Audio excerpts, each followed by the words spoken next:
Alors que l'adaptation hollywoodienne de Ghost in the Shell se profile au cinéma, l'œuvre de Masamune Shirow débutée dans les années 80 est remise en avant, avec une Perfect Edition du manga chez Glénat, et une sortie en Blu-ray inespérée et remasterisée du film animé de 1995 par Holt Anime.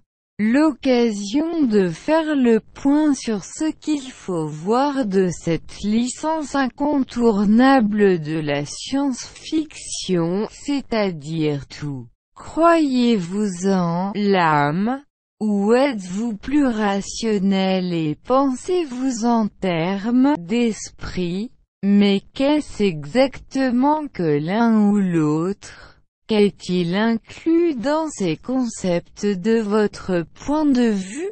Si vous étiez un mangaka réfléchissant à ces questions, un moyen de les aborder dans votre travail serait de vous intéresser à l'interface humain-machine, au point critique où les deux s'unissent dans l'un des rêves les plus technologiquement avancés de la SF, la cybernétique. C'est ainsi que démarre, sans concession ni origine, le manga Ghost in the Shell. Ce Ghost, fantôme en anglais, est un terme communément utilisé dans l'univers de l'auteur Masamune Shirow pour désigner ce concept d'esprit à la fois entité propre, mais totalement lié au corps et à ses modifications. En 2029, dans un monde high-tech ayant connu deux autres guerres mondiales et où les inégalités sociales sont plus fortes que jamais, on peut pirater un ghost et voler des informations ou implanter de faux souvenirs, de nouvelles personnalités. On peut aussi écouter les murmures de son ghost comme on fait confiance à son sixième sens ou à son instinct.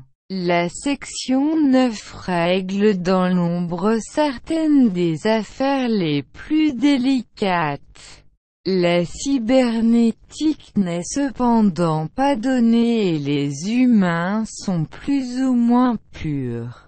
Le personnage principal, la Major Motoko Kusanagi, est un cyborg essentiellement machine. Seul le cerveau et sa moelle épinière sont restés humains. Au début du manga, elle se retrouve à la tête de la section 9.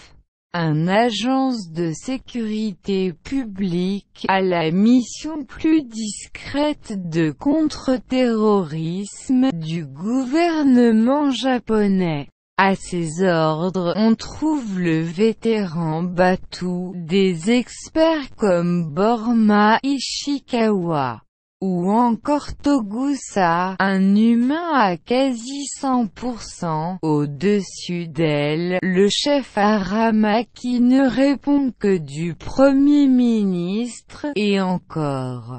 Si les considérations philosophiques sur l'identité et la biomécanique de la pensée, et bien d'autres, forment une partie de la scénarisation et de la narration de Masamune Shirow, l'action a aussi sa place très réaliste, documentée et violente, de même que la politique. Surtout la politique. Les trames imaginées par le mangaka ont une ampleur internationale, même si elles se dénouent en général sur le territoire insulaire nippon. La Chine, la Russie, La Communauté européenne sont des adversaires de choix dans les guerres d'influence pour le contrôle des ressources et des positions stratégiques. La section 9 règle dans l'ombre certaines des affaires les plus délicates.